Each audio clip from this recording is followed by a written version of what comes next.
Welcome to our channel wholesome diaries. నేను మీ చందు.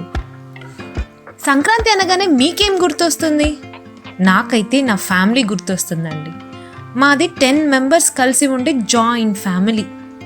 ఎవరు బంధువులే అవసరం లేకుండా మాకు మేమే కలిసి ఎంత బాగా సెలబ్రేట్ చేసుకునే వాళ్ళమో సంక్రాంతిని.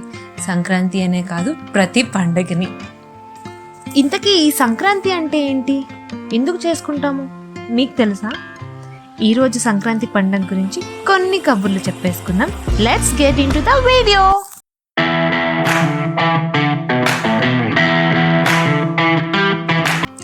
మన ఆంధ్రాలో సంక్రాంతిని పెద్దల పండగ, ఆల్సో పెద్ద పండగ అని కూడా అంటాం.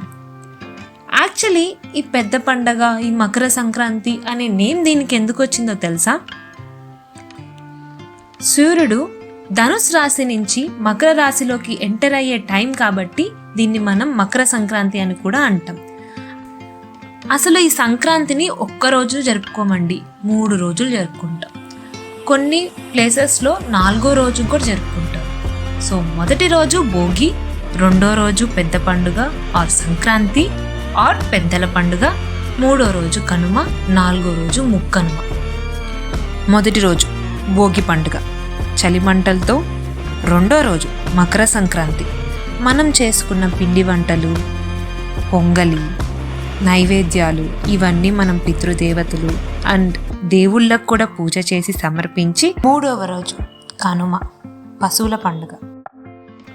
సూర్యుడు ధనస్సు నుంచి మకరంలో ఎంటర్ అయ్యే ముందు వచ్చే ఏకాదశినే మనం ముక్కోటి ఏకాదశి పండుగగా కూడా సెలబ్రేట్ చేసుకుంటాం. అప్పుడే వైకుంఠ వాకిళ్ళు ద్వారం ఓపెన్లో ఉంటాయని మనం నమ్ముతాం. దానికి గుర్తుగానే ముగ్గులు వేసేటప్పుడు ముగ్గు చుట్టూరా వైకుంఠ వాకిళ్ళు వేస్తారు. మా అమ్మ చెప్పేది, ఈ వాకిళ్ళు ఈ మంత్లో వేస్తే సాక్షాత్తు ఆ మహావిష్ణు మన ఇంటి లోపలికి వస్తారని. మన సౌత్లోనే కాదు, ఇంకా చాలా ప్లేసెస్ ఆఫ్ ఇండియాలో ఈ పండుగను జరుపుకుంటారు, కానీ విత్ డిఫరెంట్ నేమ్స్.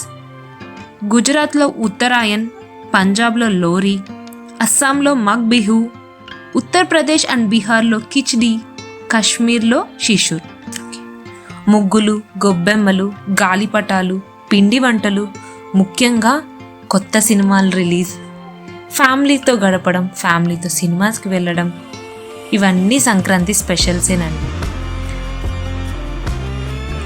సరే, కొన్ని కబుర్లు చెప్పేసుకున్నాంగా, మరి ఈ ఇయర్ సంక్రాంతి మీరు ఎలా చేసుకున్నారో కింద కామెంట్స్లో మెన్షన్ చేయండి. ఇంకొక సరికొత్త వీడియోతో మీ ముందుకు వచ్చేస్తాం. అంతవరకు stay tune to the wholesome diaries.